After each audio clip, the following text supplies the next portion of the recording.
It's a group fund. Yeah. But I wasn't considered. What group? Small group. Oh. Yeah. Okay. Okay. Good evening, everyone. I'd like to call this meeting to order at 6:04 p.m. I'd like to announce that this meeting is being recorded. May I have a roll call? Dr. Aguilar. Here. Topley. Here. Brett. Here. Freeman. Here. Craig. Here. Tesler. Here. Schultz. Here. Thank you. Before we begin, we'd like to acknowledge the Chumash people who are the traditional custodians of this land. We pay our respects to the Chumash elders, past, present, and future, who call this place Anaskoya, the land that Isla Vista sits upon, their home. We are proud to continue the tradition of coming together and growing as a community. We thank the Chumash community for their stewardship and support. We look forward to strengthening our ties as we continue our relationship of mutual respect and understanding.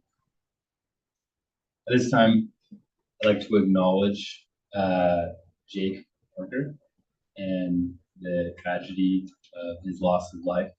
And so I'd like everyone to join me in a moment of silence out of respect for him and his family and his loved ones.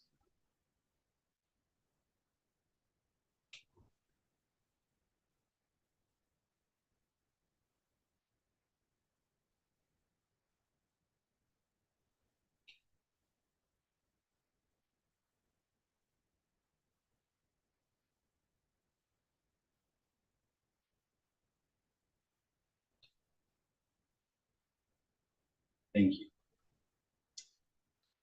Now, I'd like to move on to our consent agenda. Do any directors wish to look at any items or make a motion? I'll move approval. All right, we have the motion by Topley and the second by Craig. Is there any comment on this motion? Is there any public comment on this motion?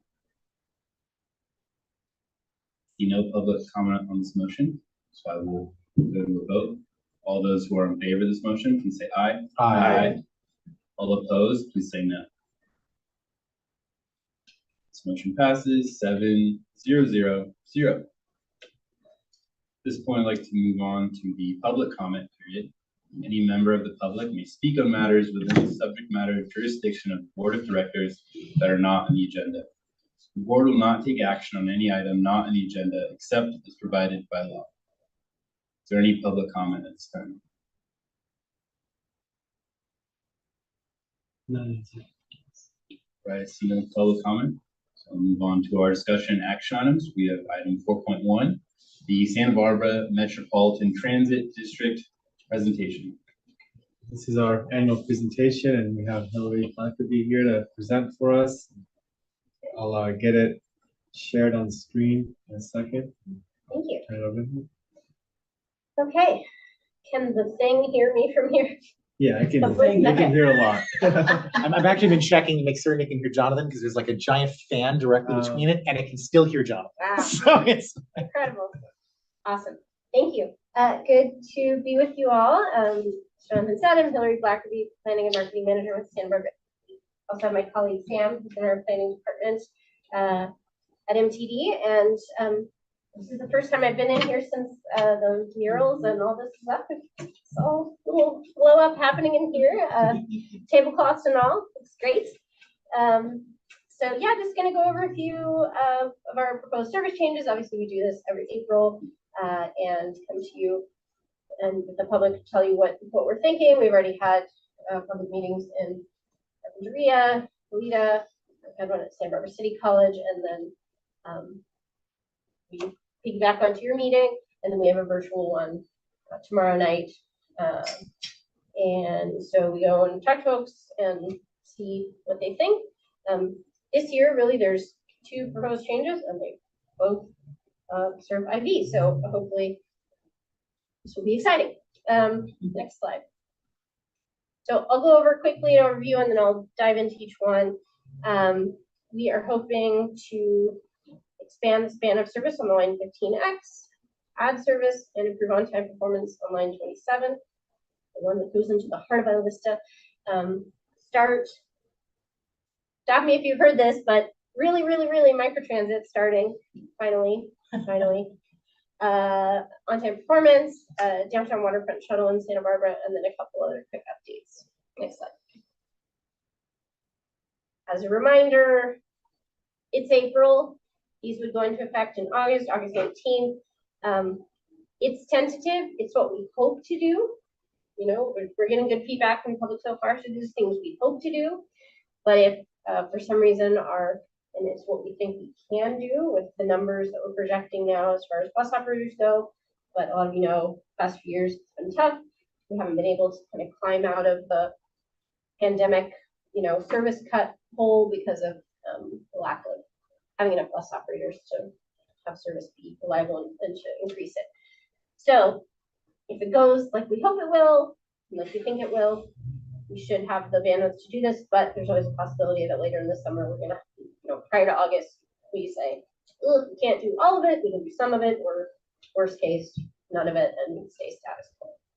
So with that, next slide. So our 15X is our express service that goes between Santa Barbara City College on the Mesa downtown and UCSB and Isla Vista and Clean Around Marketplace. Next slide. It runs weekdays about 7 a.m. to 6 p.m. The headways, so it comes every 30 minutes in the morning peak, and it's about every hour. The rest of the day till 6. It used to be more robust before the pandemic, but it was one thing that got cut back along with a lot of our service. City College students have, and we understand why, asked for later service into the evening because, of course, it's not like that campus closes at 6. There's classes that go later, libraries open, you know, there are reasons to be on campus past that.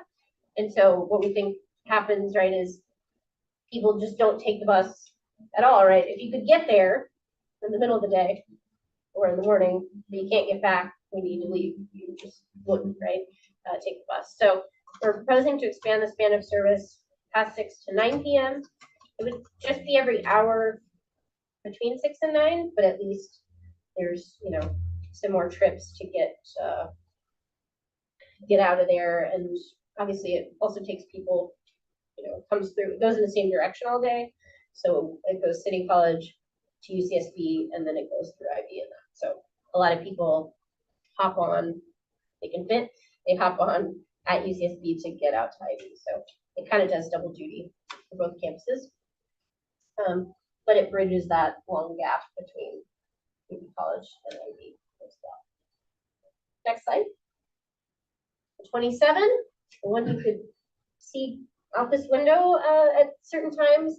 It's our one route that goes into the heart of Isla Vista, into the box, if you will, and very important service. Goes all the way to Salvador Tarde and then goes through the little farm gate onto campus and into the hall. Next slide. So currently runs 7 days a week. This again was the victim of COVID cuts. And so it's been running every about 36 minutes during the day. And it's not enough. There's, you know, it's overloaded all the time. A lot of our routes are overloaded most of the time, but this one especially because it goes, you know, it's the only one that goes into the heart of IB. So on-time performance has been suffering because of the loads and because there's just a lot of people taking the bus out here, which is great. It's a great problem to have. But obviously there's significant demand. And so what we're proposing is to add service, to bring that weekday service back up to every 20 minutes. That would essentially double the service that's on the 27 now.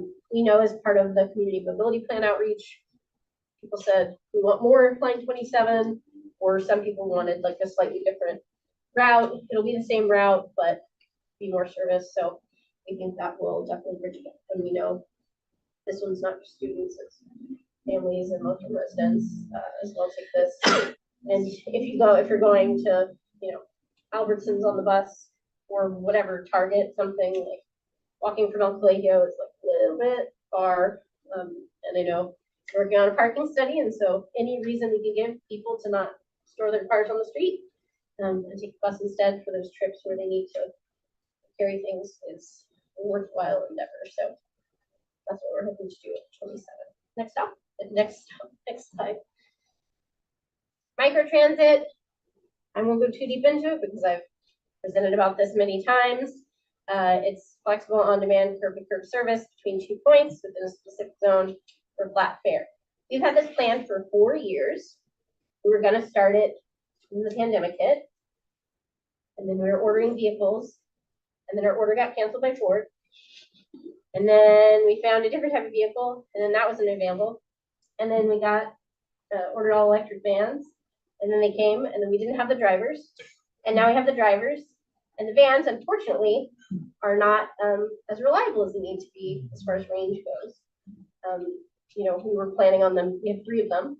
We were planning on 2 being out in the zone at any one time, and they have to do kind of a duty cycle of, you know, ideally 8 hours. And they were testing this last fall to ramp up to get started, and it became clear like they can't cut it for that long. And we've had issues with batteries. So this is new technology in the sense that it's basically a Ford Transit van that's like upfitted to be electric. Now Ford is starting to make them, you know, actually make them electric. The original drivetrain is electric, but that's not where it was before. So they're safe and we'll be using them, but we're ordering a contingency fleet right now of, unfortunately, gasoline powered ones to supplement that in the interim while we can, you know, actually start the service, because that's what we need to do. We have grant funds with a ticking clock to start the service, and so we want to get it going. So those should be here later in the summer. So this calendar year, we should be starting, but it'll be in the second half of the year, unfortunately. As a reminder, rides to be ordered by a smartphone app or calling the transit center. We've got so many components ready. We've got the marketing stuff ready. We've got signage. We've got all kinds of things ready. So once the vehicles are here and we, you know, do some testing and some training, we should be ready to go pretty quickly, but not by August 19th, let's just say. So we may be getting the vehicles around. And then I just mentioned this here. The next area slated for this service would be Carpinteria that we have planned. Would be down there, but Goleta Ivy is the pilot that we have planned for a while. The next slide shows the map, and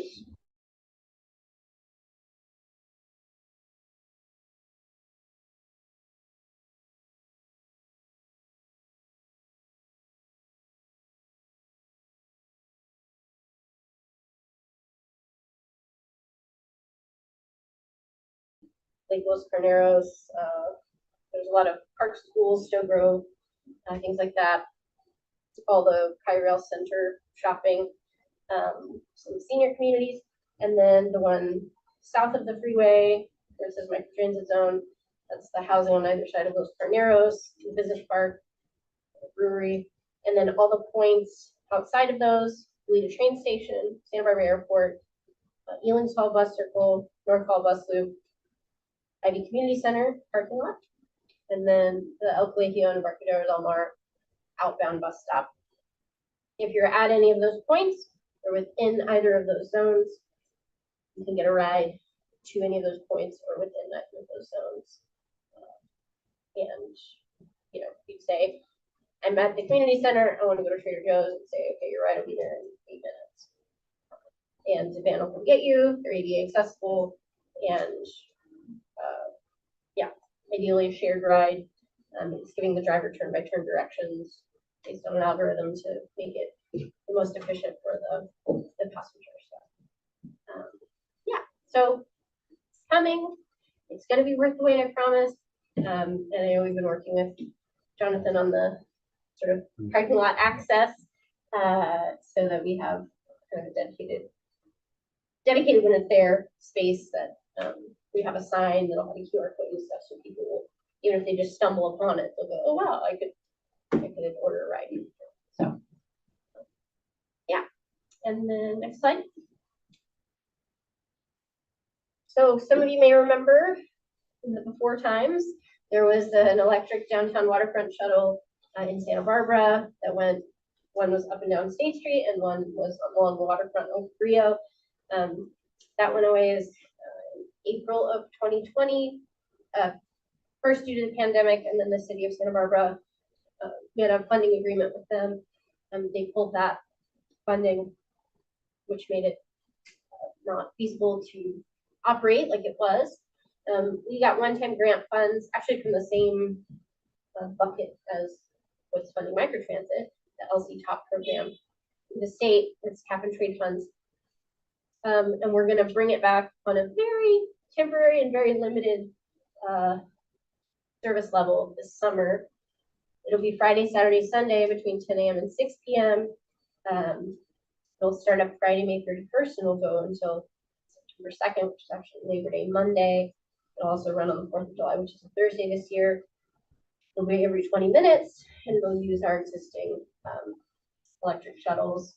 And this service, prior to the pandemic, had electric shuttle service downtown for 30 years. So I've been running electric service since 1991, which we were the first in the country to have battery electric transit vehicles. And so it'd be nice to have that back, at least for time. I'm going to go to the next slide. Shows the route, which is a little hard to see from here, but obviously we can't go up and down all of State Street right now because it's closed to vehicle traffic, which is fine. So we'll be on the side streets of Chapala in Anacapa, and then we will go on to State at Gutierrez, down to the waterfront at Cabrillo. Right at Cabrillo, it'll serve the harbor, and it'll go all the way down the other way to the zoo, and then back to State and back up, and then it's just one big circulator. And so, yeah, so that's what the route will be. Like I said, it'll be every 20 minutes, and it'll stop at every, or available to stop at every existing bus stop along that route, because we have several on Anacapa and Chapala. Next slide. On-time performance, we always watch this to see how things are doing out there. Obviously, there's construction projects that'll snarl something for a bit, and then it goes back to normal, or whatever, different things pop up. But we take a look at it to monitor to see if there's something more sort of structural that needs to be changed. With adding service on the 27, we'll be able to address those on-time issues and sort of restructure it, build it a little differently, give a little more time here and there. And so that's the one thing we're looking at, but something might pop up that we're seeing problems with that we may change, this, or plan to change for August, but recognize this. Next slide. Okay, last couple updates. Our contactless fare payment, I think maybe the last time we were here, we just had a pilot on like 18 of our buses, but this is the ability to use contactless payment. So I think Apple Pay, Google Pay, or any bank card that has the contactless sort of Wi-Fi symbol on its side thing. It's on most of our fleet. There's 10 buses it's not on, and that's because those buses are going to be retired relatively soon, and so we didn't want to put a bunch of new gear on them. We are, I think I spoke about this before, but if you are using this, now obviously like students, City College and UCSD students have like a pass program where they're tapping their student ID on the fare box, and so this is separate from that. But if you're actually paying for your fares, when you tap your device or your card, charge you $1.75. If you are a super user and you're tapping every time the same device or card every time, once you hit $52 in a 30-day period, so you've tapped, $1.75 up to $52, you're not charged anymore in that 30-day period. So it's called dynamic fare tapping, because our adult 30-day pass is $52.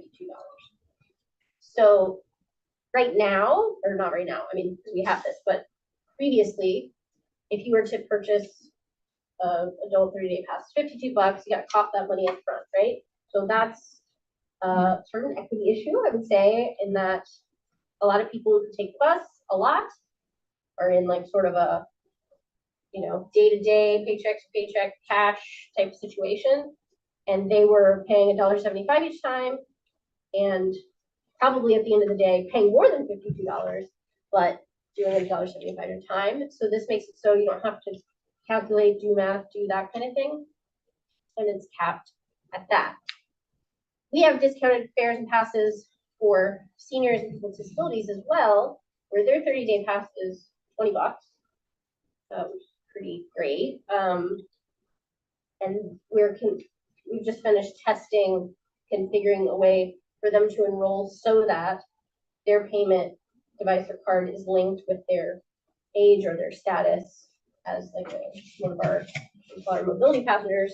So if they enroll, when they tap, they're only going to get charged 85 cents, which is their cash fare, and then get capped at $20. So we'll be rolling that out soon.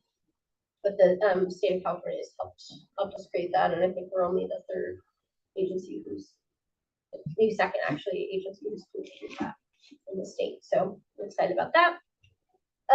Just 2 weeks ago at the transit center downtown, we installed 3 new bus shelters where the express buses pick up along Chapala, so where the 12X and 24X pick up. So that's nice. And then we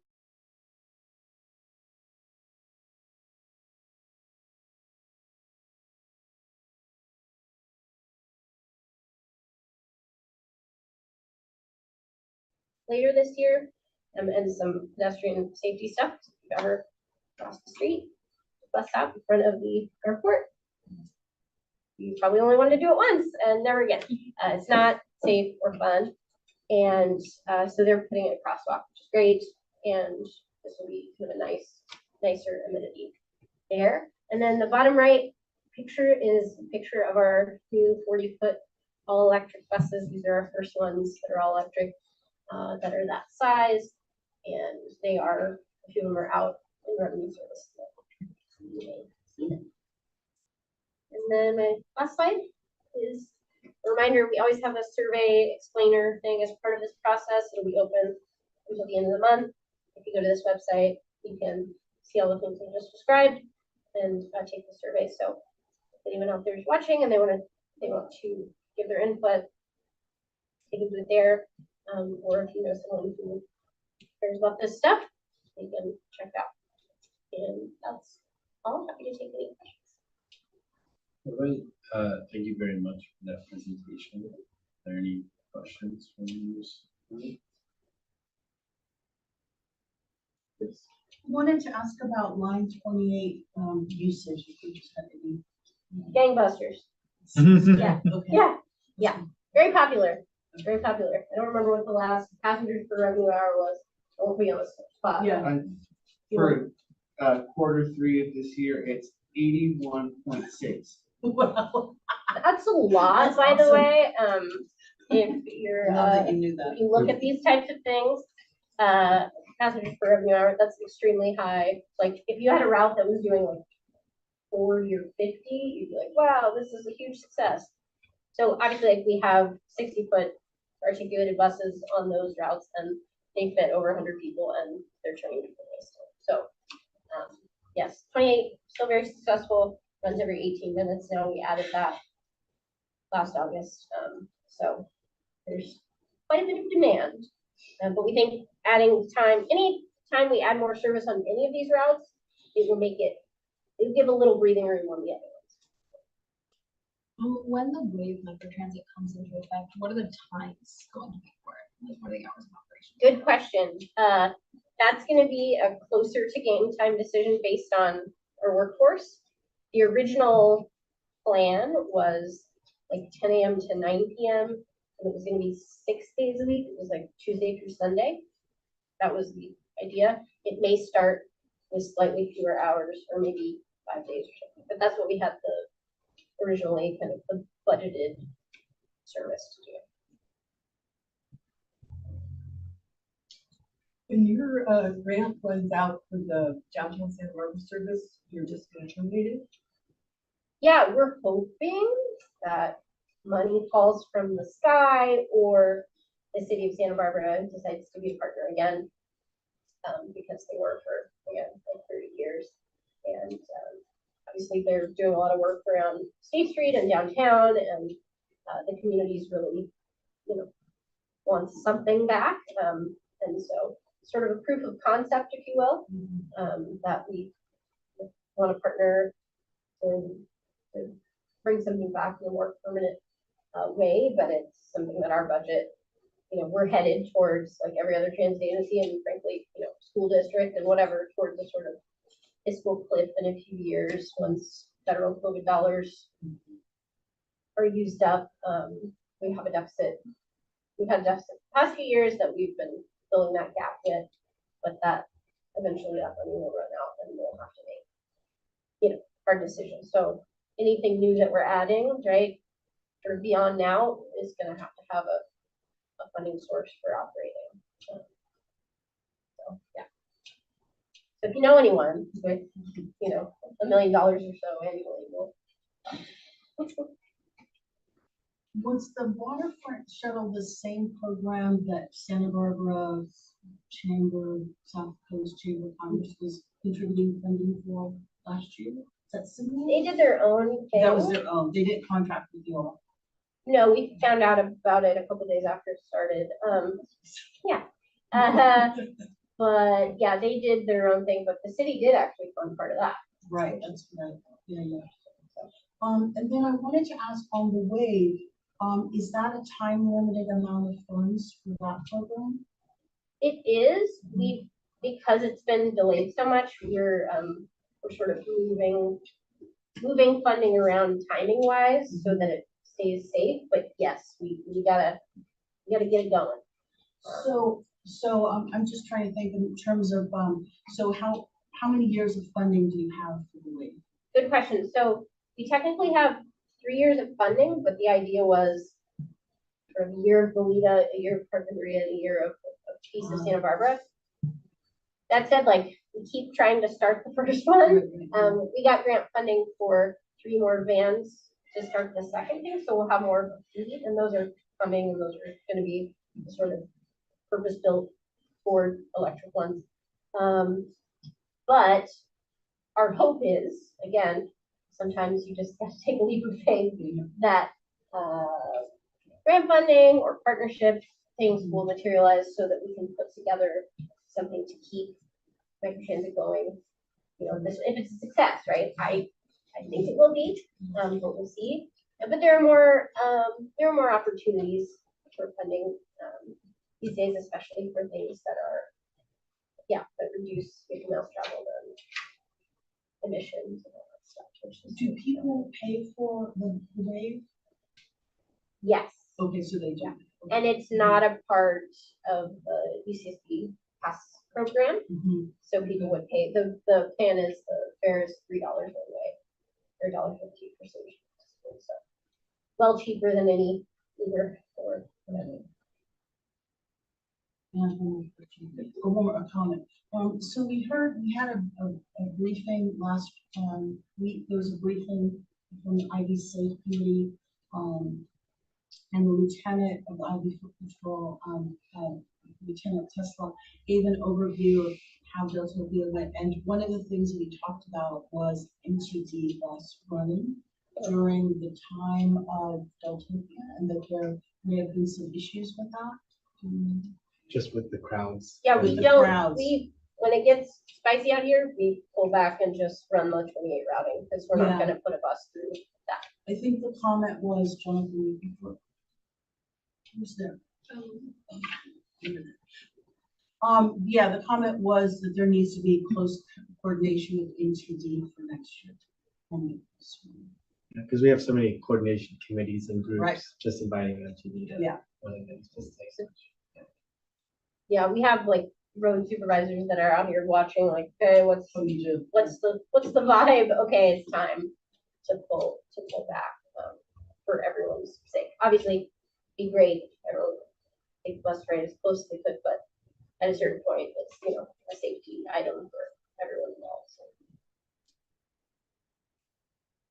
So. Well, that's a especially good comment because I know in the past, when we've talked about expanding the festival, I think we were pushed, if we were gonna do it in a street, to do it on this side of the loop, which would definitely impact the route, because that's where your route runs. Right. So I'm glad that you brought that up. That's, thinking about that. Wow, this is incredible. I'm so excited about this. It's like every year that you come, it's like Christmas. I'm Nice glad things. you feel that way. I think, I mean, other than, you know, that we got past the COVID bad times when, you know, things had to get reduced. It's like, you guys are always thinking of us. And I know that's not, it's out of the goodness of your heart, but it's also out of the fact that we've got a population that's bought into this. What is ridership looking like overall in Ivy? I know like in other parts of the service area, it hasn't recovered since COVID. Have Yeah, we I mean, recovered? Where are we? Yeah, I mean, system-wide, it's pretty strong, sort of, obviously, we don't have the same amount of service, so, but if you sort of look at it constant from like a passenger per revenue hour perspective, we're at about 90% of pre-pandemic numbers, system-wide. In IB, I mean, we've had some be like higher than before the pandemic. So I would say ridership recovery in Isla Vista, like we've recovered, which is great and not surprising, just based on the density and the usage and the pass program and everything. So that's great. But yeah, I mean, that's nice. And we know that there's demand, you know, for the pandemic, there's demand constant. And so we know it's a winning game here. Not that we like get a bunch more sort of revenue or whatever by putting more service out here, because again, a lot of folks are students, and so, but it's not really about the revenue ultimately. Having the numbers and ridership it's important in getting people where they need to go. Yeah, very cool. Well, that's super awesome to know. And I'm happy to hear it.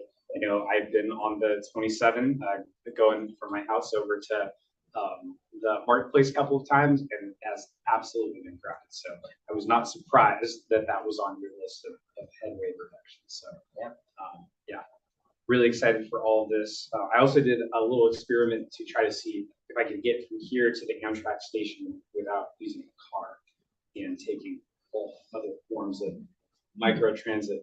And I ended up walking most of the way. It took about an hour and 15 minutes. So people are really excited for that too. I would have given you a ride. It was an experiment. It's a proof point, okay? It defeats the purpose, but you're so kind.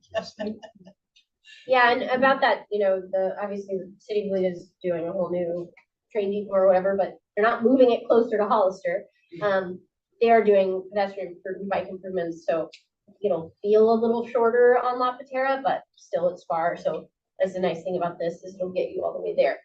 Will it run every single time there's a train? I don't think so, because I think there's a very late one. But it's something, and then the way they're configuring the sort of circulation with the new depot will be a little better for us and for this service, or if we end up having some bus service that goes down there, which we did for about a year when the Surfliner was retimed for sort of commute hours. We had first last mile service that served there, 2 different buses, and one that went to seasons. So anyway, we just wanted to make sure that they're prepared to send the 40-foot bus through there if need be, and then it is in the plans to configure it that way. That's great. That's really cool. And then I have a quick question for Jonathan on the wave. Where are we at in terms of the boom gate? I've already asked to look at the designs to make sure it works for them, so they review this. Gotcha. And can you remind me, is this the boom gate? It's going to be on community center property or on IVCSD property? Community center property. Okay. Their vans need to. Okay. Awesome. At the entrance, not like where the parking lot divides. The driveway. Awesome. Thanks so much for being here. Yeah. And bringing us Christmas presents. Thank you. Right. I'll go to public now. If there's any public comment or question at this time.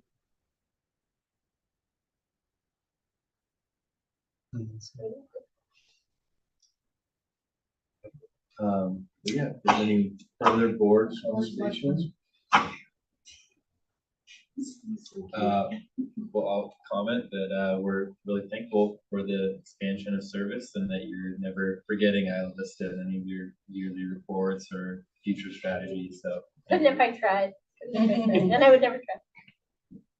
Yeah, you're welcome. And well, thanks for, keep taking the bus. Throwing things at it, but this is I just want to, say, and I mentioned the sort of fiscal cliff ultimately.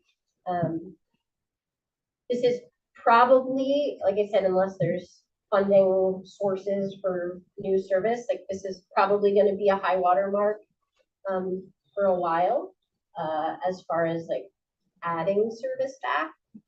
We really, it's tight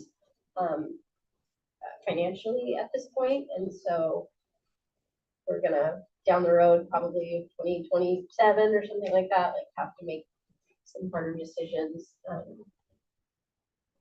about service and about what we're able to sort of do system wide. So I want to get these things set and successful so that we can hopefully someday build up from that again. But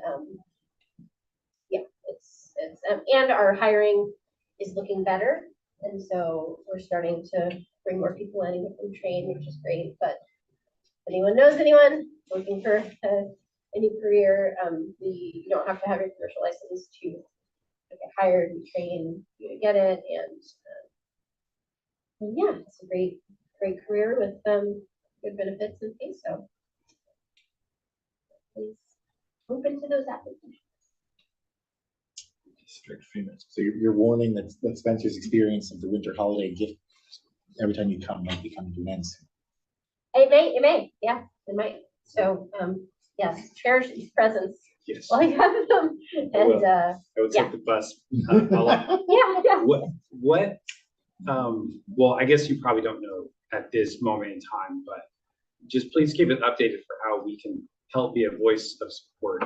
I mean, picture paint is not great, and I know that it's not something that's just a local issue; it's a federal issue. It is, yeah, and state too. So yeah, I mean, our state legislators were always, state budget's not in great shape either, right? But with the lens towards averting climate catastrophe and all of that, transit's a big piece of that, and it has to be. And so I think as a community here, we have a really good story to tell as far as you have a dense community and you have lots of transit. It turns out people take it, right?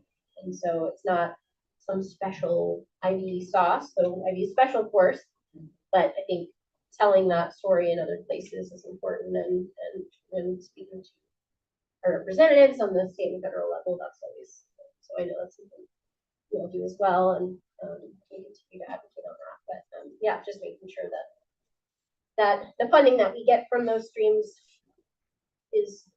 doesn't go down and hopefully goes up. That helps for sure.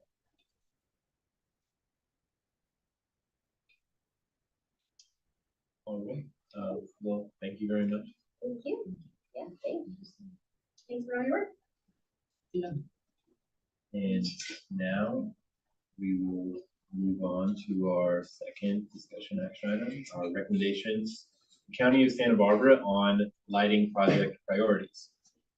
Right. I'll be recusing myself from this item, and the next one for it to be to my.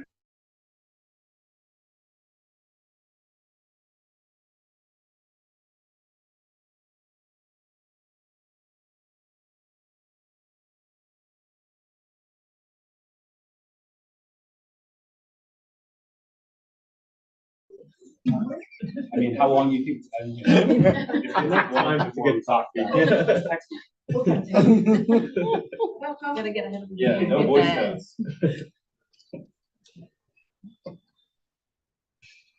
All right, yeah, no, this will definitely take enough time to go get Oh, Lord. Doesn't take that long, it's across the street. So today we're coming to you all with a list of recommendations that Jenna has worked on. on providing to the county of Santa Barbara on lighting project priorities. So just some background. And there's a lot of links and another staff report from last year with even more background, but the county allocated $250,000 in the last budget cycle out of CSA 31, which is a special assessment district that taxes has a benefit assessment in Isla Vista, has a large fund balance, and so the county decided to use some of that for lighting projects. This year, there's also new potential funding like the UCSB settlement funds that could be, we can make recommendations to use those also for lighting projects.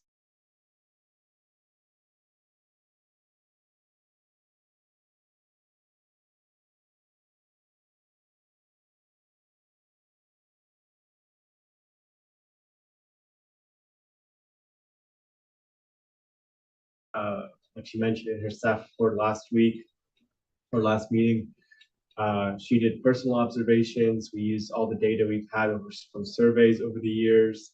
We did a photometric study to get the actual data of how the light hits the ground to come up with these.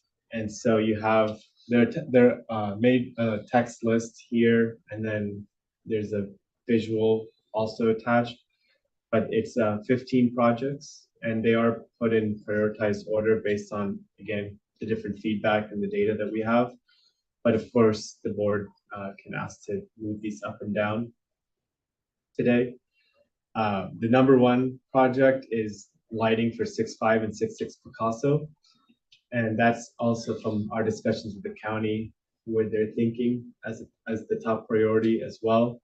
But it was validated in our data and our observations. And we got a comment from Ivy Recon Park District to just have the designs be mindful of their project that's going to be ongoing. So none of these have designs. It's more of just saying, here's the blocks and streets where the lighting should go. So I'll switch over to the visual list. So yeah, Picasso is the first one. You'll see, it shows that there's pretty big gaps between the current lighting that exists there. So it's not as consistent as you'd want it to be. So Picasso is the first one. The next one is Camino Pescadero. There's actually almost every north-south street. We're proposing that between Cervantes and El Colegio, the lighting there's a big gap, and in those there's crosswalks, there's bus stops, and they get pretty dark. You wouldn't think so, since there's El Colegio, there's a lot of light on there, but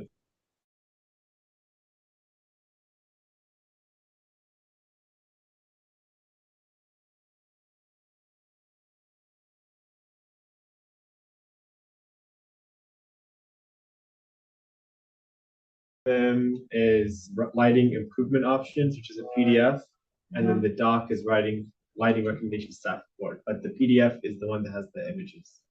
And what is that titled in the staff report? Lighting improvement options. There's two files attached in the folder. So one's a PDF, and also if you click on recommendations, it takes you to the visual one. It's the one that's not the staff. No, I know. But yeah, no, in the staff report, if you click on where it says recommendations, it's hyperlinked as the recommendations.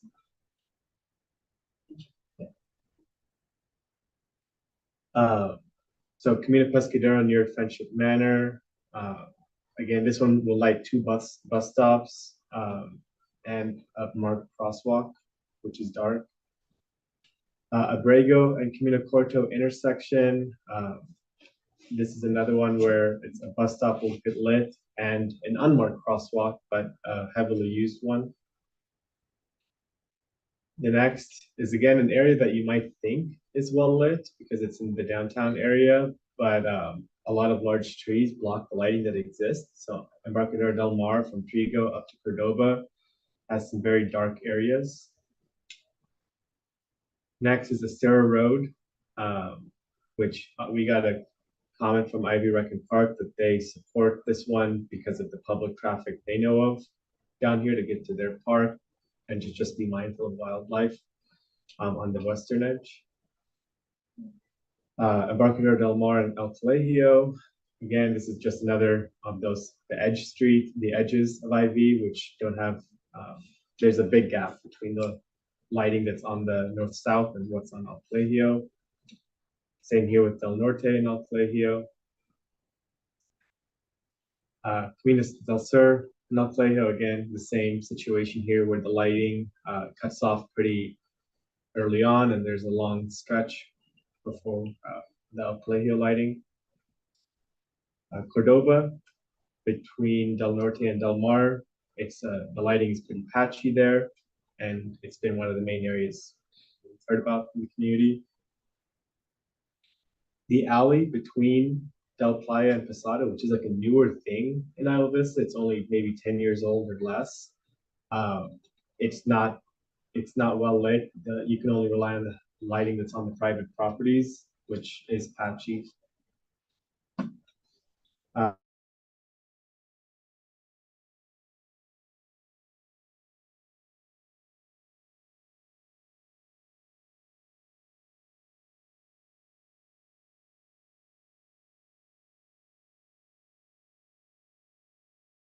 Near Creek Park. Again, that's another one IVRPD submitted that they support due to the traffic at the park. And it is very dark in this area. And then 66 Sueño, as you'll see in the image, it's very patchy. There's large gaps where there's no lighting hitting the ground between lights on Sueño, and IVRPD also submitted support for this since it'll support the dog park that's there. And then 67 Sueño is also one that has gaps.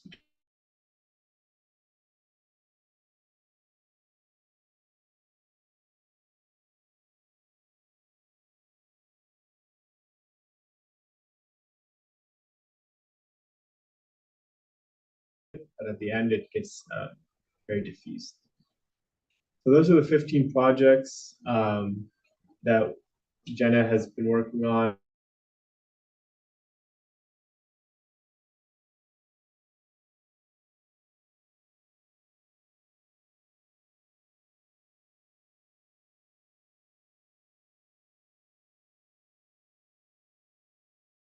Uh, 6 years of resident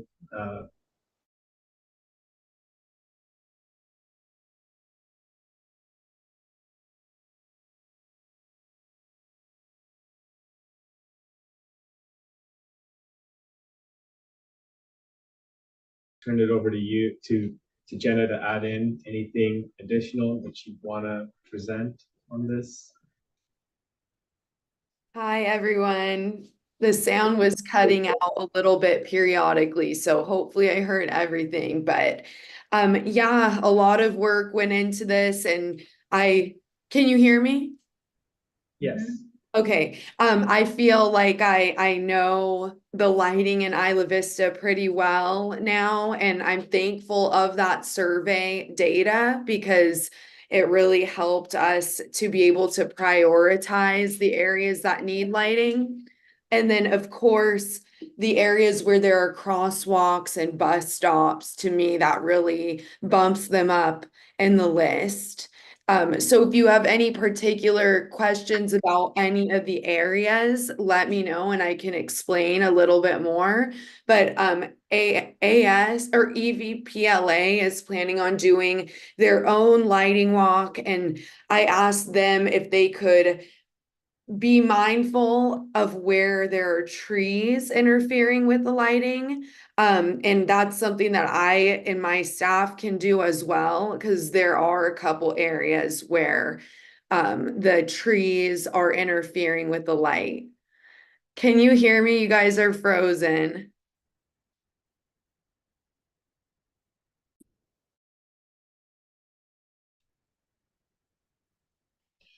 That won't work at all. I have the videos for- I'm gonna switch it to Sound the. was frozen. We couldn't hear her. Yeah, and I'm wondering, I was on our end if it was like a networking issue. So the thing is that I was about to try to slowly work out was a microphone issue. No, I'm gonna And I no longer think it's a microphone issue. Yeah, I'm gonna switch it to the Wi-Fi. Which is interesting, is one would expect that the wired would definitely work better. The wired is just not working, yeah. We had the same issue at finance committee.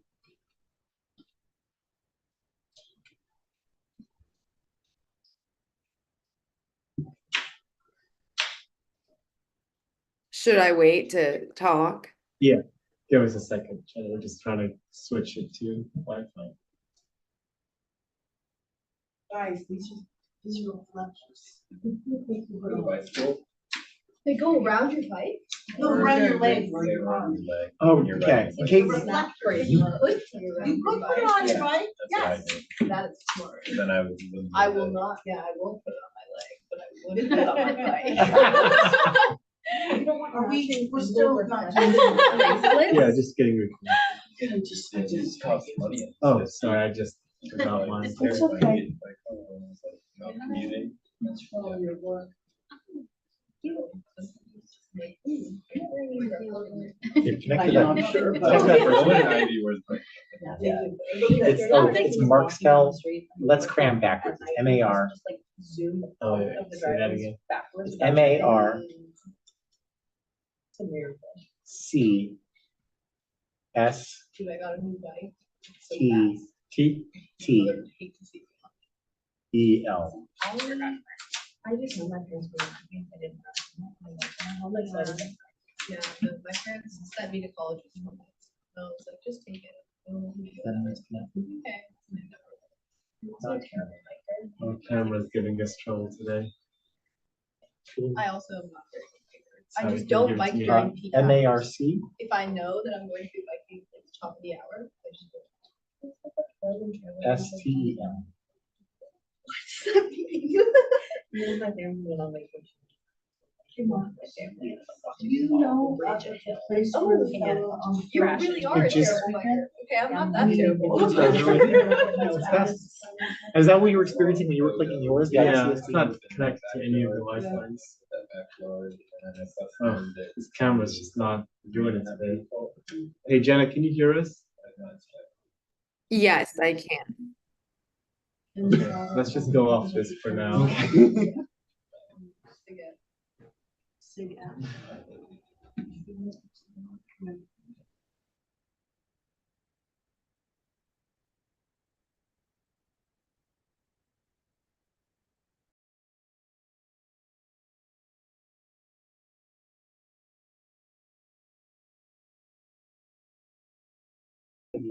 No. She's so good. She's moving again. Jenna, can you hear us? Now I can, but you were frozen. And it looks like it's probably gonna freeze again, but if you can hear me, then I'll continue to talk. Yeah, we can hear you. We can- Okay, I don't know where you guys heard me leave off, but basically, yeah, all these areas are dark, even areas where there are lighting. So just want to say that the situation is complicated and you can really only study it for the most in the most effective way by actually being on the ground in those areas at night. Just because, as I've mentioned before, the lighting is really not meant for a pedestrian-oriented city. So I want to emphasize that our lighting should be smart, as they say. So I really hope that the planner will take into consideration the needs in each individual spot, whether or not the street needs to be lit up or whether or not the sidewalks need to be lit up, because that's kind of different in every area. And I'm No. just, This blue cord. We lost you again. Maybe. Maybe she should take her off video. Yeah, maybe Jenna not be on video. okay. Turn off your.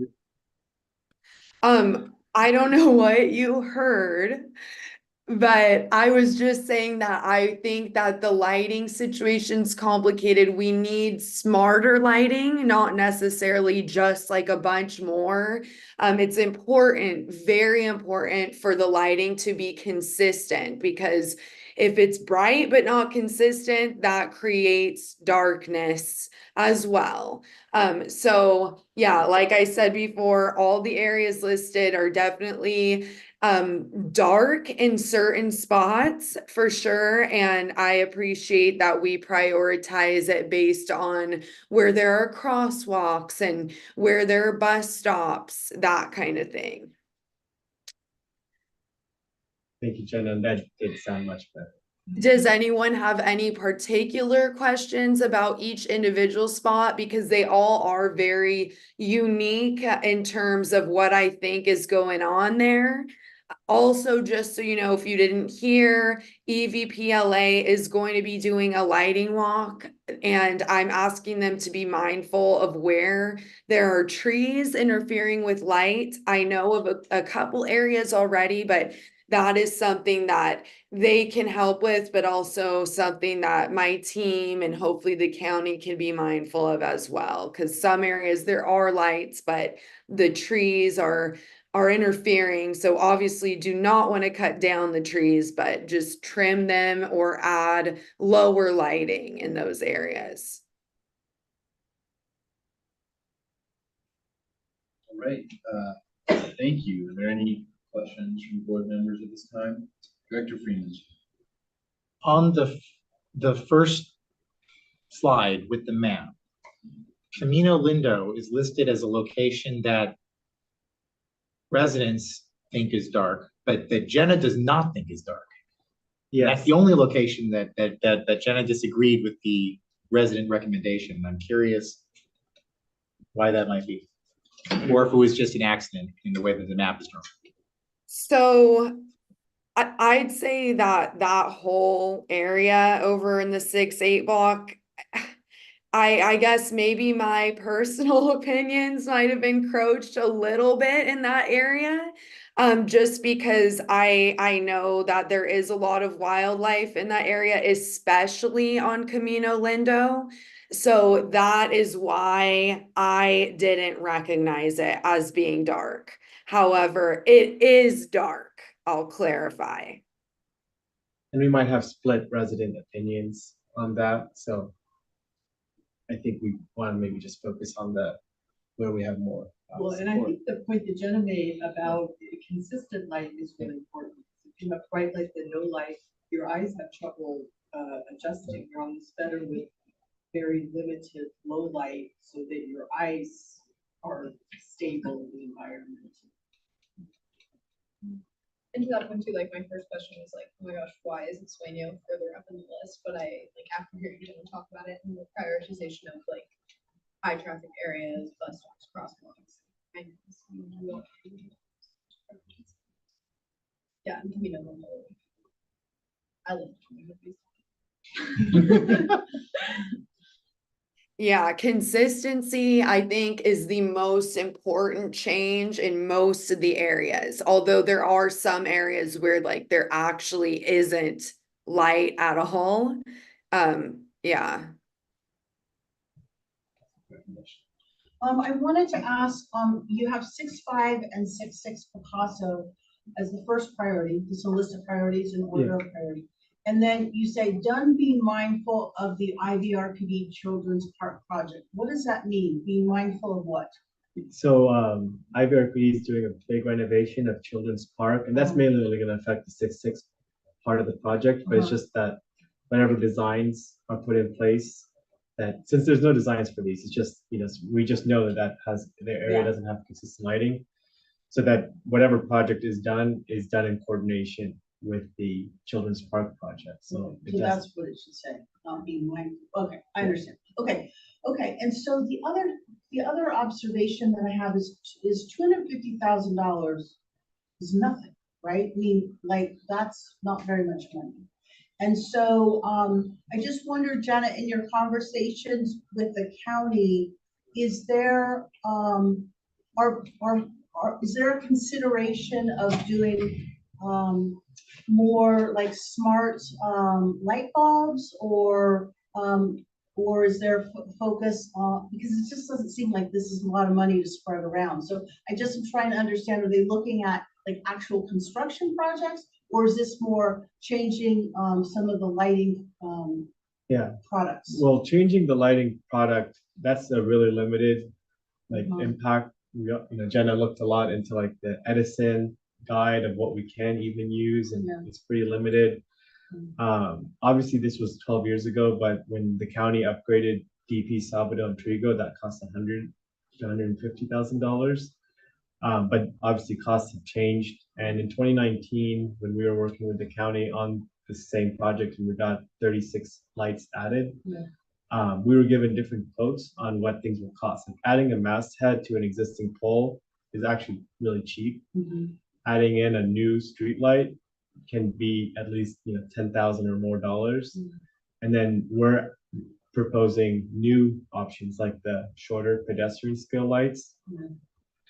So I don't think we have a strong indication of what things can cost right now, but I think we would work with the county on that. Like if we saw that, let's say the cost of project is going to cost $400,000, well, we'd move on to the next one on the list to try to get that one done and focus on on a project list that would hit 250, but not take all the budget. So I think that's part of the goal here. Is a lot of the lights have been already upgraded to the better wattage. Yeah. And like it's been mentioned, like brighter doesn't always mean better. Yeah, yeah. And that we were on that track CSD for a bit in the past, but we've learned a lot in working with a photometric, like a lighting design consultant. So we know more of what could be done. And that's something we've also offered to the counties. We'd help coordinate where these shorter lights could go. Like actually, Trigo and Del Mar is a good example because there's already a street light across the street from the community center where the pita pit used to be. It's extremely dark there. Right. So that might be one where you put in 3 bollards that have lights on them. That might, we don't know what, like the short pedestrians, like UCSB has a lot of them, like in the Manzanita area. Yeah. So that might be the solution there. Yeah. And so, and then my last question, or my next question is, how much of a role does IVCSD have in actually influencing any of these decisions on the county? We're For lighting working, with the county? I'm just curious. they want they're waiting for our priorities to start using the money. So they definitely want to hear from us. And so we wanted to bring it to the board to have your endorsement of it. But they've been asking for, not, I don't want to say for a while, but we've been trying to get our process done, but they're waiting to hear from us. Okay, that's good. Good. And our supervisor's office is pretty supportive of us in that side of things, and wanting to get our input in.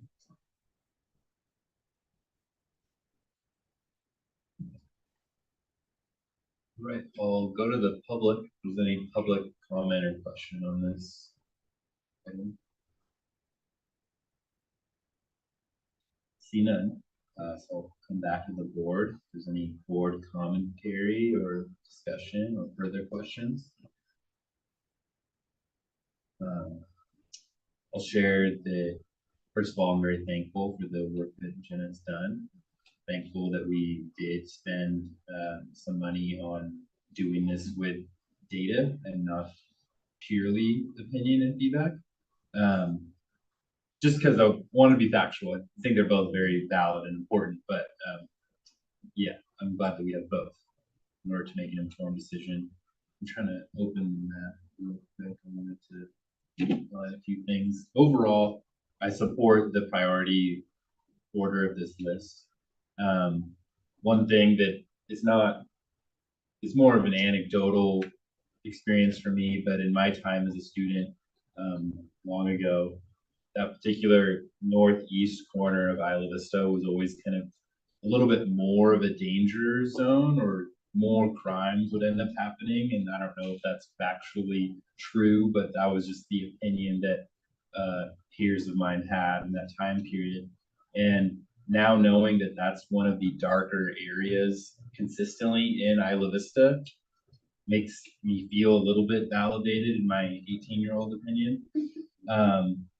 I'm glad that we now have the capacity in order to improve those areas. But the nice thing is that this list covers the majority of Isla Vista. It's, you know, if one thing doesn't work, we can move on to the next.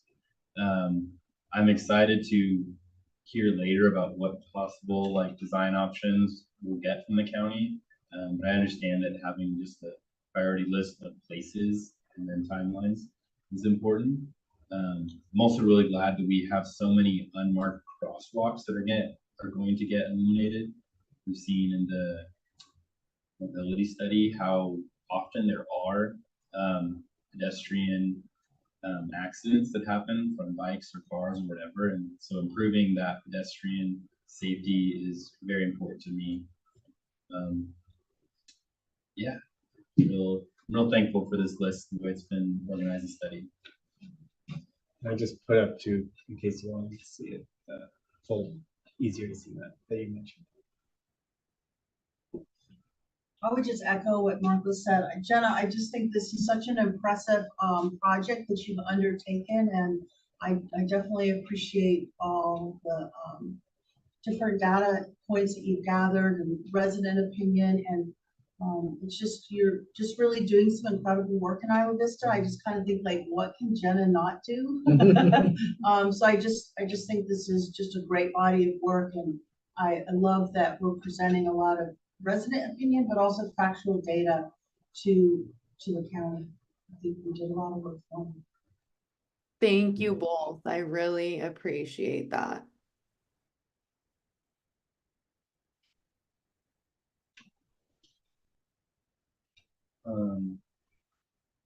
Do we need to give any further direction on this, or? Unless you want to change any of the priorities, and then a motion to support would be good, so we can, go to the county with that. Are there any specific changes or items on the list that folks want to look at more closely? Is there a motion on the floor? All right, we have the motion by Craig and the second by Schultz. Do you want me to adjust the plan? No, I'm okay. It'll go down soon. Okay. Yeah, it's almost there. Is there any public comment on this motion? Seeing no public comment on this motion, so I'll go to a vote. All those in favor of this motion, please say aye. Aye. All opposed, please say no.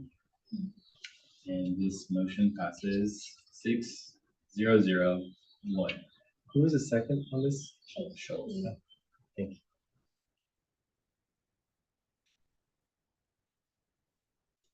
Right. And now we move on to our third discussion action item. Letter to the county. Wait, should I?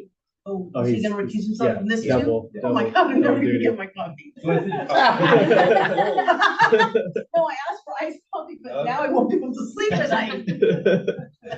Well, hopefully this one's Forget it, quicker. it's not all about me. So item 4.3, letter to the county of Santa Barbara on Isla Vista Community Center and Community Resource Building parcels. Okay, so about a month ago, we were made aware that on the County Board of Supervisor agenda, there was an item to do a workforce housing study on county-owned parcels. Myself and Director Freeman and Director Topliff spoke in public comment on that item, asking them to preserve a community center and the importance of what these parcels are currently used for. Last week, we then had a meeting with the Community Services Department and IVRPD together to learn more about what their plans are with this project. And we made additional points on why these parcels aren't the right fit and why another parcel would right down the street would be a better idea. And after that conversation, our board leadership and I felt like it would be a good decision to formalize our views on this in the public record. We've made all the points in this letter privately to the county, but we thought it would be a good idea to make this public record. And so the letter, the gist of the letter is that The IV Community Center is the only facility of its kind in Isla Vista. This building as well has public services like healthcare, mental health, that also aren't found anywhere else in the area. We recognize that the supervisors did say in their comments that if that was a site for housing, they'd want to keep a community center there, but who knows how long construction can last? It could be 3 years, 4 years, even more. And that would create a very large gap in service, larger than the current operation of the community center even, and create a lot of uncertainty for the community, especially also with something like a neighborhood clinic. Losing something like that would also be pretty damaging. It's, it accepts Medi-Cal, it serves our low-income folks who live here. And then we wanted to be productive too in our suggestions, and we suggested that the solar parking lot could be a site that's used. The reason we were given for why that site wasn't included in the list of projects, which I'm going to share on the screen as well, was that it has 15 parking spaces that are leased out to the building across the street. But our point is that it's easier to figure out how to move 15 parking spaces temporarily for construction than to move a community center or a clinic. And it's probably cheaper to do that too. So we are suggesting that as an alternative course of action. Because I think our points were taken, but I don't think they were fully taken yet. That how, yes, the community center can stay in there, great idea, but what happens in the interim? So the last thing I'll say is, like, again, I think we're not trying to be opposed to housing here, and that there's limited money to study these things. So if we're going to study housing sites, let's just be efficient with it. Because we have heard that it's likely the study comes back and says housing isn't feasible on these sites for the reason we've given. So then why study it in the first place? Let's study it somewhere where it could be feasible potentially, or more feasible. So, and then Jay sent me 2 links to show on the screen. Do you want to talk about those now, or? Did Jay draft this? No, I Oh, drafted the you letter, drafted but Jay No, in sent fact, 2 I'm attachments. I'm about to fix you. Yes. So I am very supportive of sending the letter, but I don't think that this is the correct letter to send, because I think there's like a misunderstanding of what was actually being proposed in the thing. So here is the list that was sent by the county to the contractor. If you scroll down, actually, I guess you just a little bit. So Give you me can see 1 it more second. clearly. Yeah. Can you just go back? What do you mean the contract? Oh, so the county decided to hire an external consultant to Uh-huh. look at and evaluate the feasibility of converting various of its properties into workforce housing.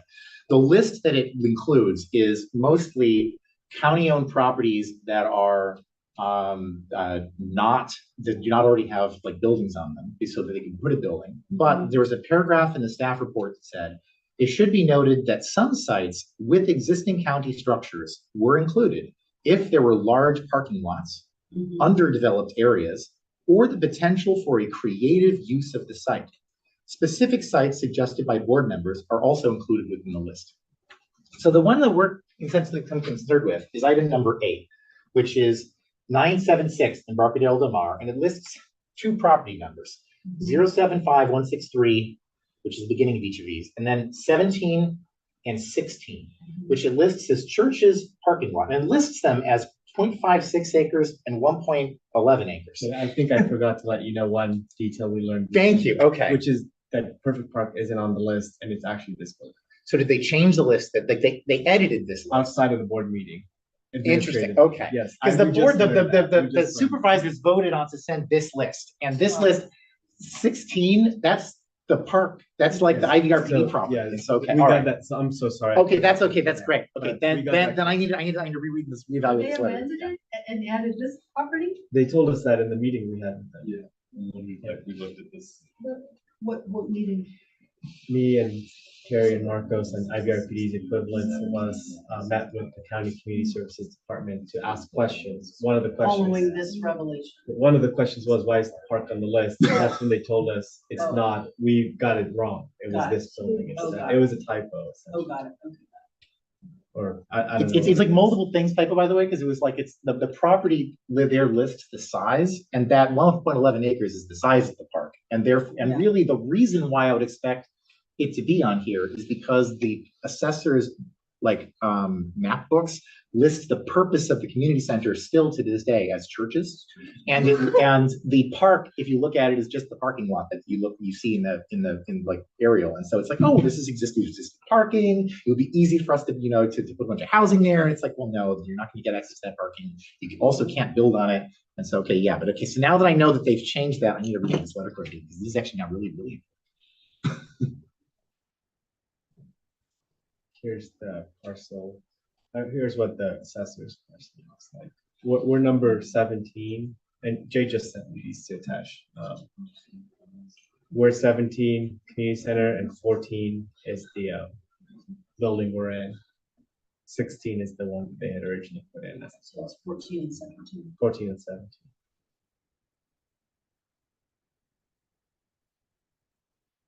Does 17 include 5 as well? Yeah, 5 and 4, they're both part of 17. And 14 is where we are now. Yes, it's a parking lot, half the parking lot, and this one. And then 16 is also 1 and 3. Yeah, 3 and 2 and 1 are the perfect. But part. that's not where they are. That's, yeah, that was a mistake. They don't move. Yes. Yeah. They don't own these restaurants. They don't. That's a separate parcel. That's 15. Yeah.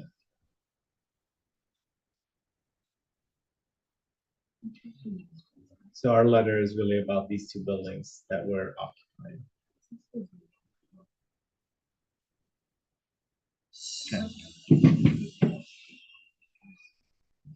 So basically, you're saying you don't believe you ought to study these 2 sites, that they shouldn't be included as part of this consultant studying because of these various reasons. And then to study the solar lot instead, since there's limited funds to do a study.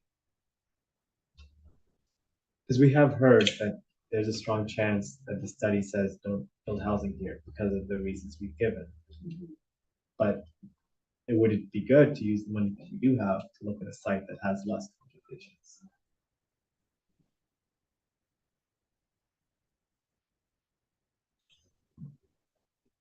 Do you want to do that?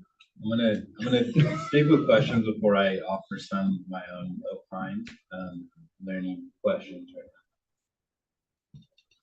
Okay, I'll go to the public. Is there any public comment or questions this time? I couldn't even think about what you just said before I could answer. Oh. Well, Well, you'll be able to have more questions. Okay. Yes. Okay, so there's no public comment or questions time. Further board questions or commentary. One thing I wanted to share is that in this process is like, I was getting up to speed just like you all are now in the last few weeks. I wasn't as quickly able to understand these things, but some of what I've noticed in getting up to speed is that the conversation we're having here today is confusing because some of the information used to determine the list, some of these maps that we're looking at, old, not entirely accurate in the way that we view listed today.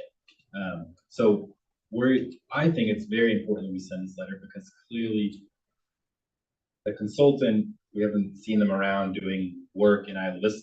They're going to be coming in with limited knowledge. It's very important for us to give them our first impression soon as the locals here, as the folks trying to make the most out of this community, as the folks who are tenants in this building. Having gone through, changes in where I rent recently, this is just symbolic to me. That the county might not take notice of what we're doing to serve this community here. We're not bad tenants. We take care of things. We have awesome programming here. We've built a space that's not just for us, it's for everyone. So it's very important we send this letter for a few reasons, but namely that the information is confusing. We don't communicate clearly what's important to us. The consultant could say something possibly incorrect and then action would get moving and we don't want that to happen. Director Freeman. One question I have about our letter, but it's actually in some sense a question of what the county's doing that I might have misunderstood originally. So the workforce housing, is that for county employees to? No, it's just there's making housing that they'll end up. Okay. affordable housing. Okay, all right. Yeah, I mean, because the idea is that, you know, the Board of Supervisors is considering all these different properties along Hollister Avenue and cathedrals.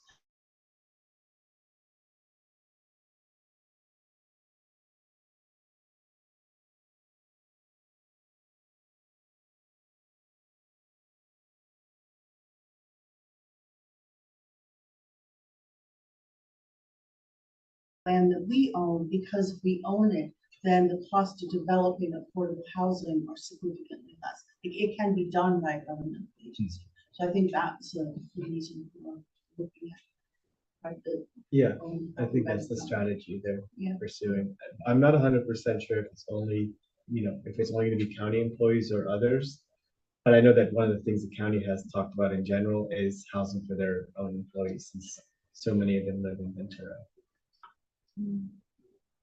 So these are some of my comments.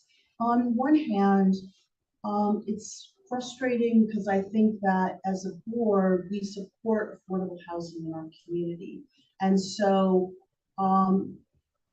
I struggle with kind of this NIMBYism of taking something off the table that could possibly be studied for solutions to some of the housing issues that our community face.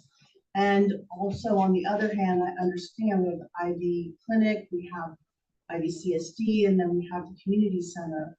And I don't think this is the right time, but I would say that it's better to be part of the solution than opposing something. And so I would say that if it does come to that, we should be advocating that new facilities be offered for IVCSD if it's part of a housing project, new facilities for community center, and definitely it's to have something during the process, if there is construction here, that there is something in place for these services to continue to be offered.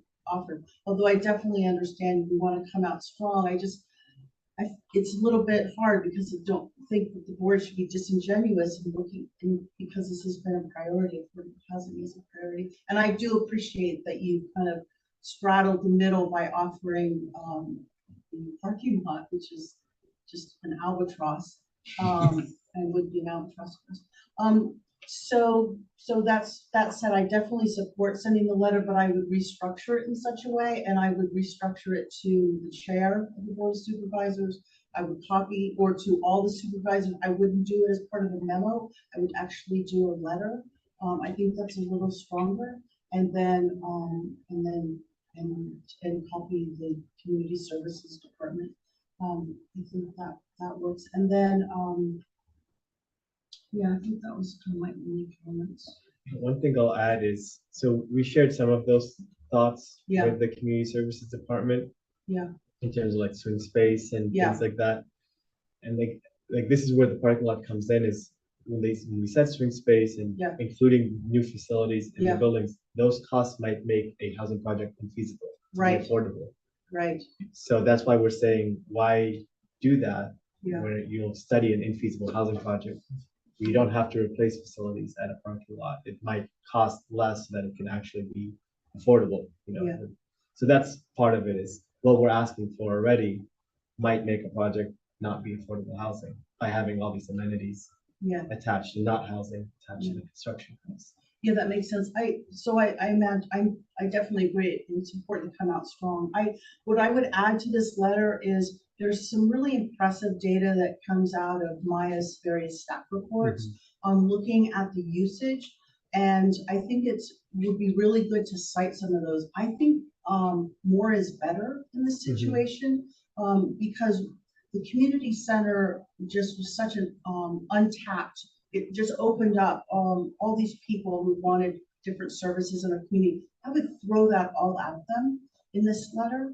And yeah, I think that's important. The other thing is that I would also cite some of the political support throughout the years. I mean, this started with Doreen Farr. I mean, frankly, it started 30 years ago, but 50 years ago. So, but I do think that the community services department is not going to be IVCSD's friend, right? Because they're a bureaucracy.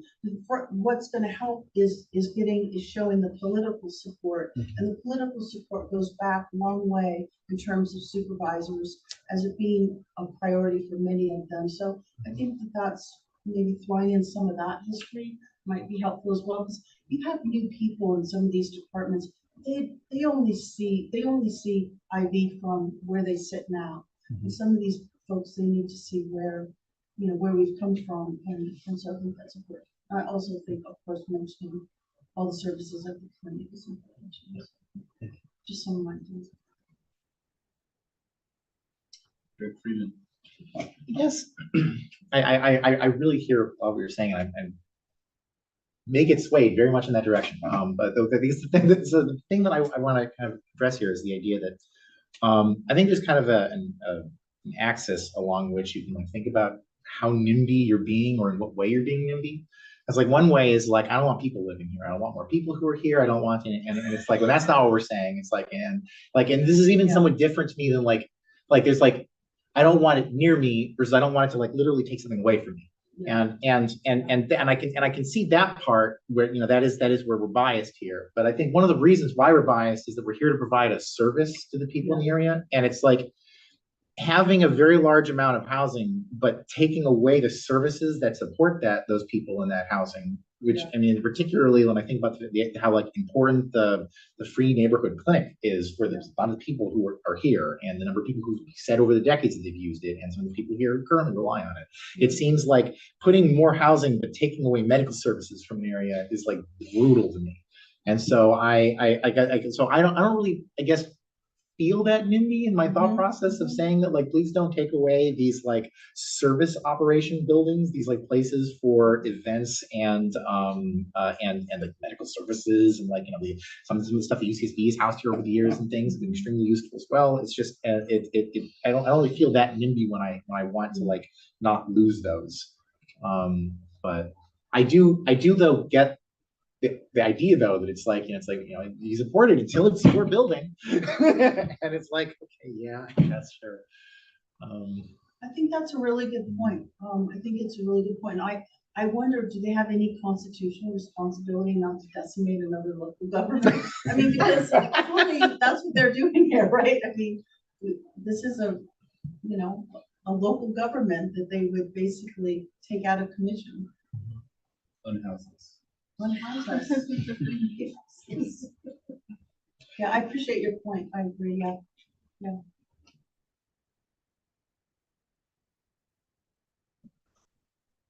I think I agree with Kristen's additions of like things to kind of like build our case in that way, but I do overall like support the study for sure. I just think that yes, housing is very important, but as Jay said, like taking services away from the people that are all in there.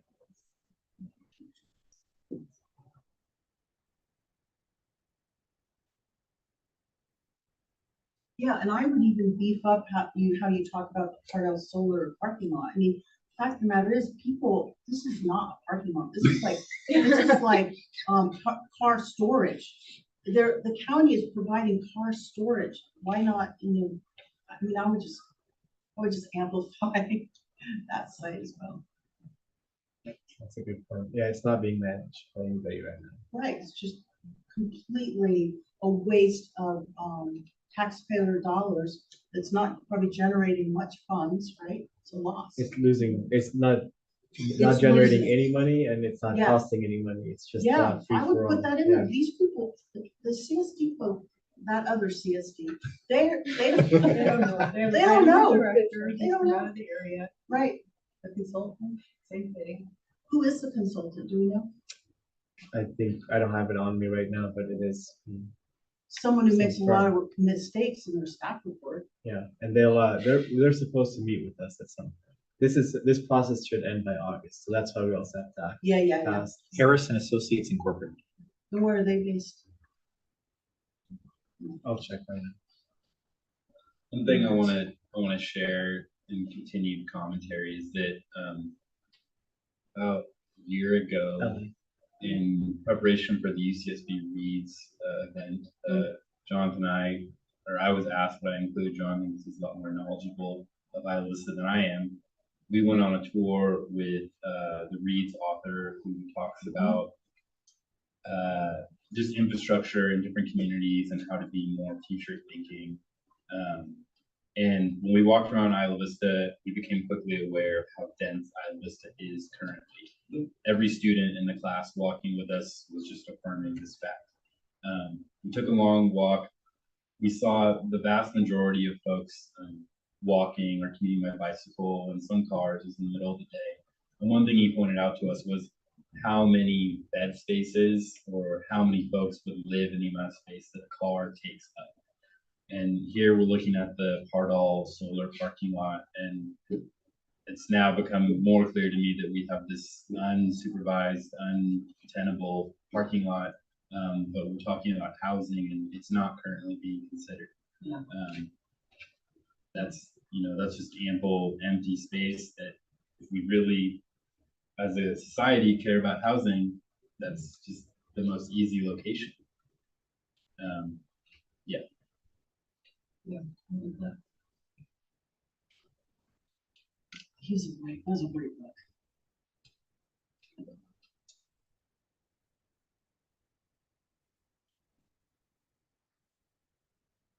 So I'll also say, Kirsten, I really appreciated your ideas to add more concepts to this letter in order to beef it up, especially given your experience in this type of communication.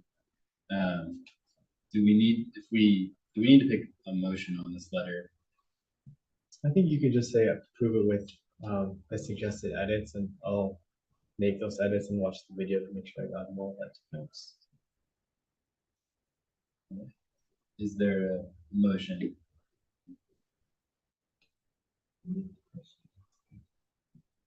Motion by Topliff. Is there a second? Second. And second by Deschler. Is there any public comment on this motion? No public comments, so I'll go back to the board for a vote. All those in favor of this motion, please say aye. Aye. All opposed, please say no. And this motion passes 6-0-0-1. We will wait a few minutes while Director Grant joins us. Just, do you text him? Yes, Okay. Can you look at your phone and accept an eardrop when I click this? Oh, there it is. Oh my gosh, you're so great. Thank you. I got it a while. No, it's so great. Okay. Thank you. You just gotta chug it now. Who's gonna Well, yeah, talk to me who- at 3 in who the made- morning, calling you? Who made this coffee? We don't have to- Fails, that's interesting. Who made it? Yeah. Oh, You actually know it was the the person? Now new it guy, came to my Tajay, phone. one of the new Okay. guys, I don't know his name. Well, I just know that. Oh, it's thank very you, thank powerful. Yeah. Yeah, oh, no, I didn't get you the cold brew. The cold brew, you Oh, really would be up. No, all that. thank you, You know, thank I you. bought in again. I've made that mistake myself. Are we still being heard? You are. Okay.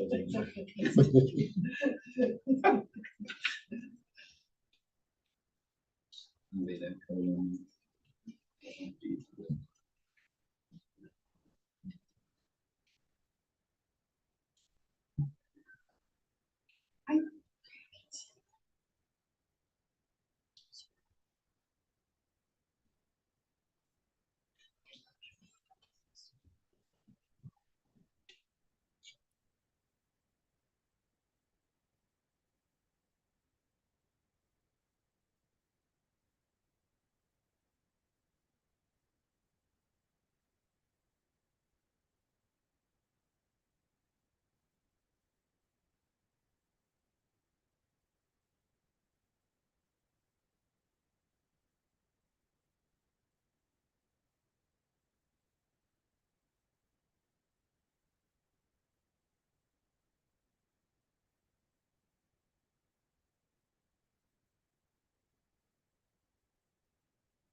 Okay,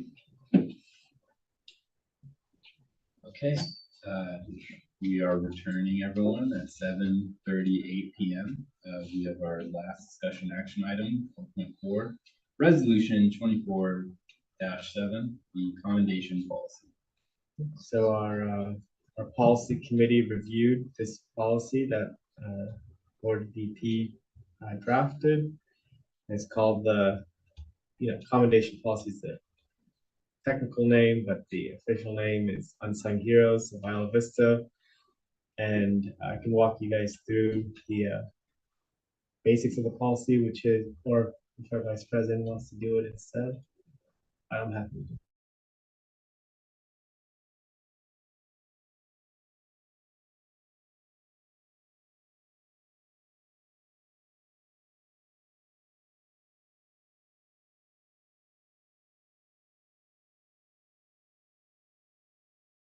And organizations in Isla Vista who do heroic acts to make it a better community. And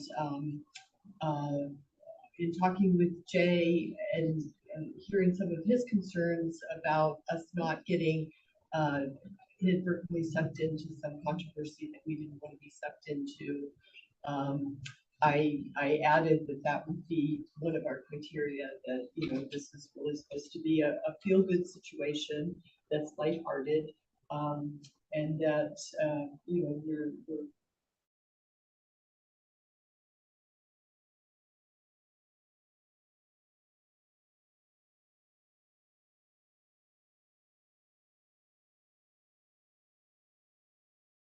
have to be involved because they have enough to do. So I assigned the duty to the vice president, which is a duty I'd be happy to take while I'm the vice president, and then also allowed for it to be assigned to someone else if the person who was vice president didn't want to do it. But my thought is that we would publicize that we're always wanting to recognize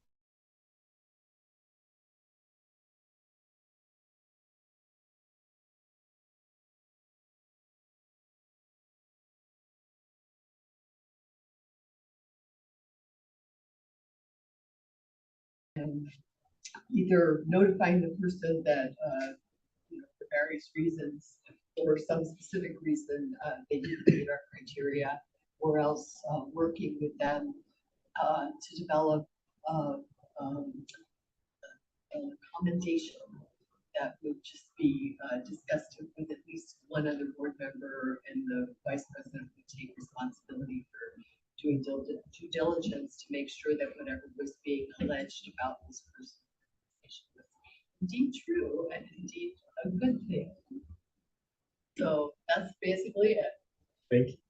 And our policy committee reviewed this and supported it. Just had one question for me to follow up on before we brought it to the board, which I was able to do, which is what happens if a board member doesn't want to vote yes on a commendation. But basically what we do is we'd have templates that you all have signed in advance. So we would bring, let's say, 20 sheets that get 20 signatures from each of you on them. Somebody ends up voting no, we can just always create a new copy and have it without that board member signature. But that's what the board of supervisors done.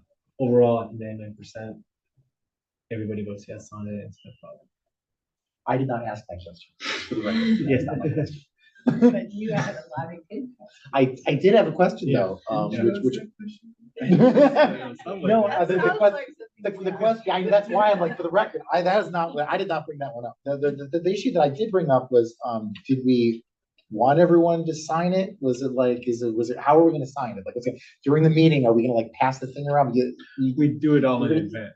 So we're all gonna sign it ahead of time. Like, we're gonna sign blanks? Stationary. You get a Stationary. stack of blanks, we can just pass it to ourselves throughout the course of a meeting, but we only have to do it like one time. Okay. And then there's like a line on it, and then the line gets filled in with the name of the person. But why do that? Why not just have it on behalf of the board? Why have Yeah, everyone that sign was, it just seemed like a lot of complexity in the process. Yeah. That was the only reason why. It's how everybody else Okay. does it, and that's what the policy, how it was written. And So we would just do it once. I mean, Okay. we do it for the year. Cool. We get all your If signatures. it's actually easy to do. And It would be like- It would mean a lot more with your signature. on The it, the Jay. bottom block would be I know. stagnant, and then the top would all, the resolutions would just end up being all about the same length. So it would be like 4 whereas clauses, big print on the top 2/3, and the signatures would be on the bottom third. And the other thing I forgot to mention is that Spencer said that he would design the fancy paper. Which I did start working on, but it work in progress. We don't have an unsung hero nominee yet, so take your time.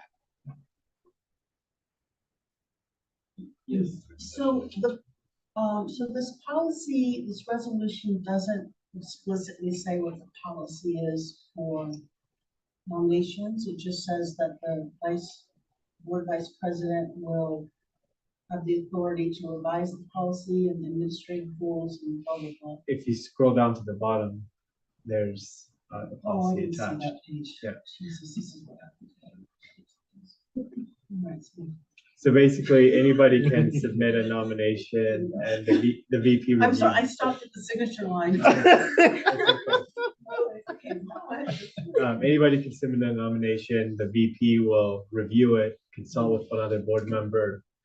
And if it's deemed to be someone to nominate, they will put together the whereas clauses that, talk about that person. And we put it at a board meeting.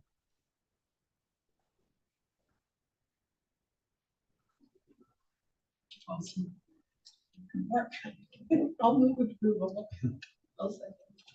All right. The, Did we take public comment? I'll ask Oh, them right now. okay. I just got excited, sorry. We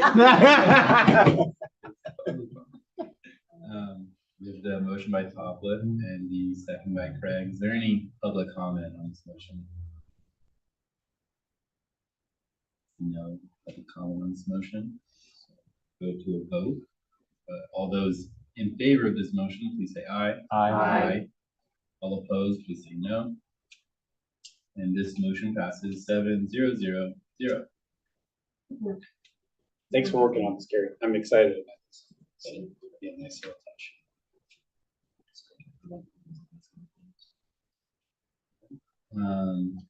And now we move on to reports. Item 5.1, reports from members of the board. Are there any reports? Director Brent.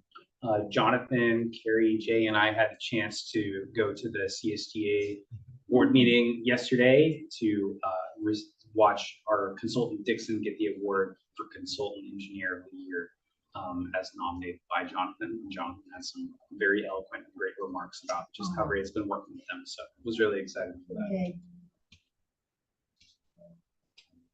First time at the golf course for both of us. First time what? At the golf course for me and Spencer. Oh, yeah, that's nice. Get used to it now.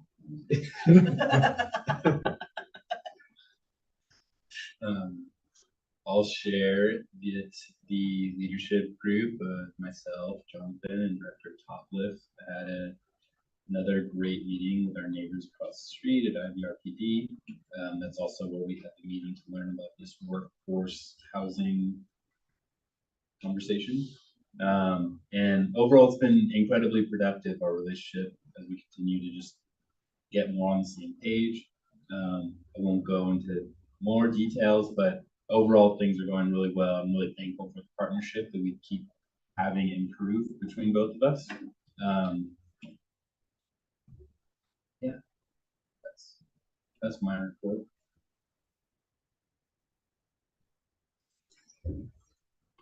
No other board members reports, so I'll go to reports from standing and ad hoc committees.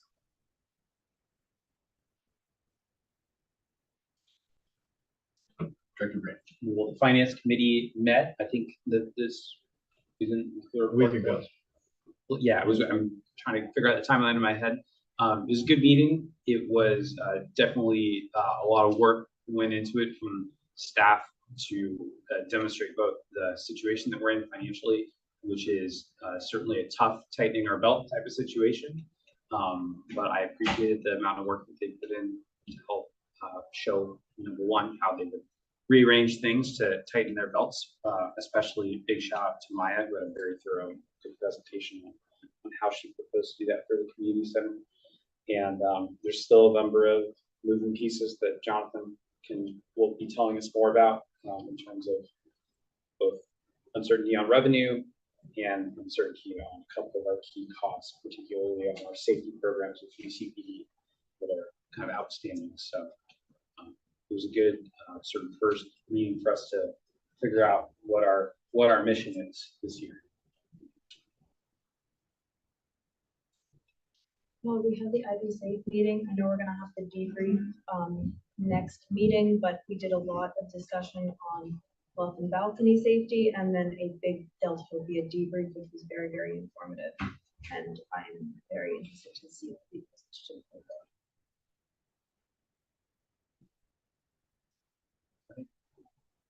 Those people. Public facility. I'll move on to our third area, report from district council. Yeah, sure. I'll keep it short because we are going to be meeting on Saturday. But recently Jonathan and I met on a couple of outstanding items that my office is working on.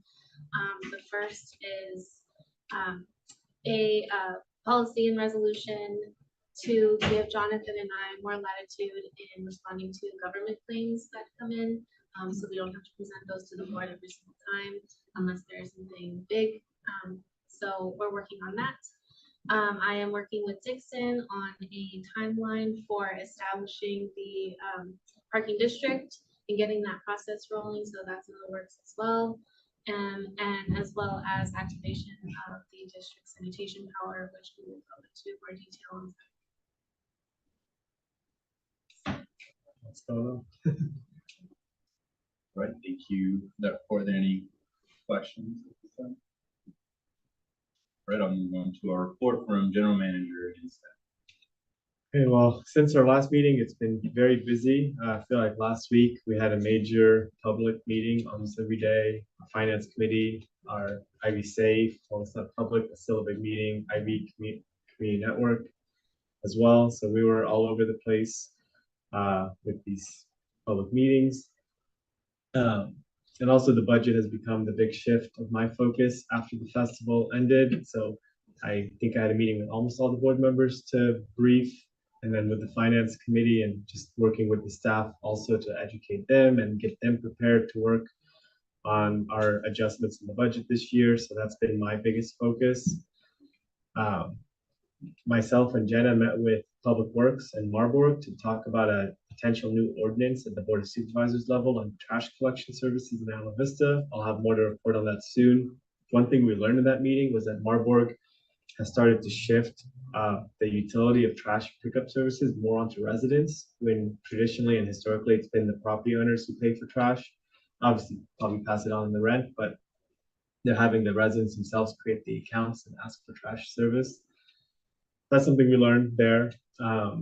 I sent you all the monthly update from our detective Avila, the interpersonal violence investigator, to review. And also, in terms of the parking side of things, we got our draft recommendations or the concepts for them last week or a week and a half ago. So it's, we're starting to get to that end game. And just to remind you all, March 15th and 16th are when Dixon will be on site to talk about those recommendations with the community in focus groups, town halls, and one-on-one interviews.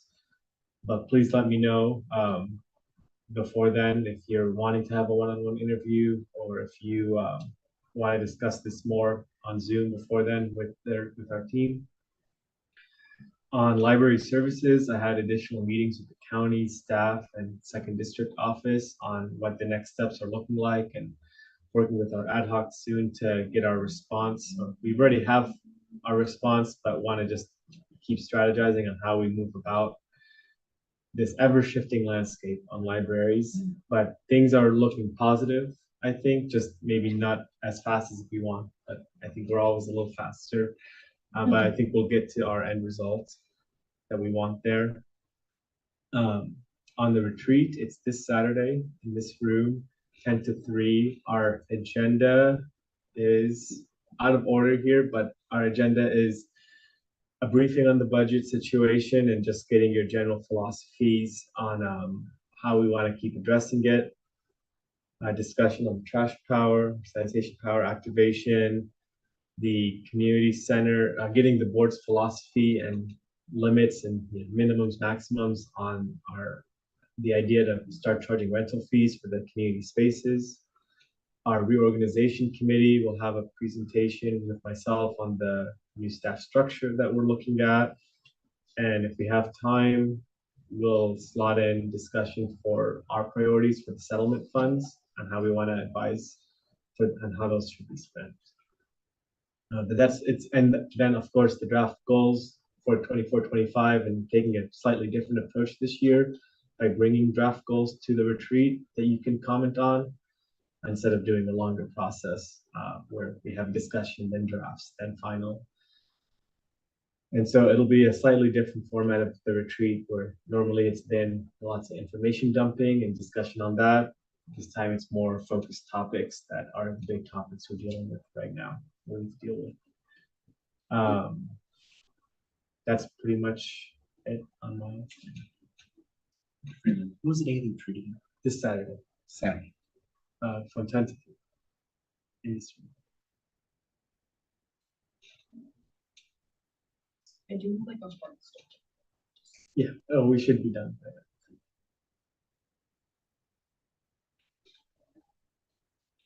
All right. Thank you for that report. We will now move to area 6, closed session. We have 6.1, the general manager annual performance and salary review.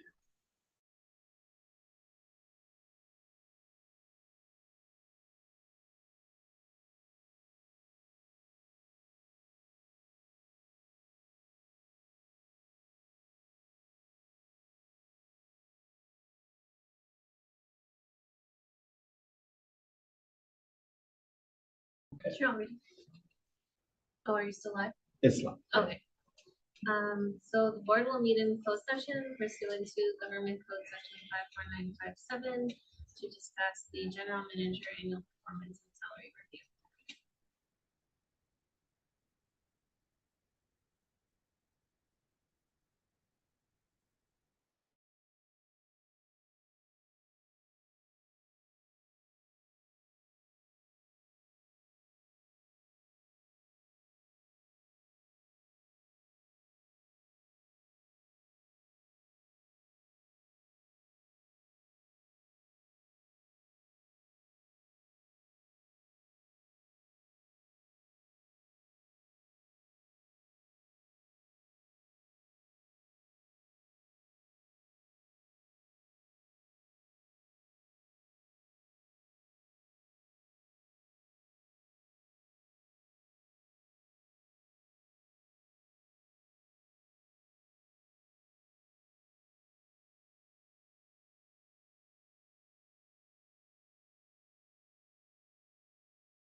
Here, try saying something, seeing it. Can you hear? it? Hello. Isla Vista. Oh, I think you are muted. Am I muted? I thought I am unmuted. Okay. Well, I can hear me. Okay. Let's see if you can hear I me. think you're, I think you, I'm pretty sure you were muted before now, man. Okay. Good evening, everyone. It is 9:16 PM. Council, could you read us out of closed session? Yes, so the board met in closed session to discuss item 6.1 on the agenda, the general manager annual performance and salary review. Authorized under California Government Code Section 54957. Discussion was had and direction was given to staff, no reportable action taken. Thank you. And now we'd like to move on to item 7, our future meeting dates and future agenda items. The next regular meeting of the Board of Directors will take place on May 14th, 2024 at 6 PM on Zoom and at the Community Room 970 Embarcadero Del Mar, Isla Vista, California. And with that, I will adjourn this meeting.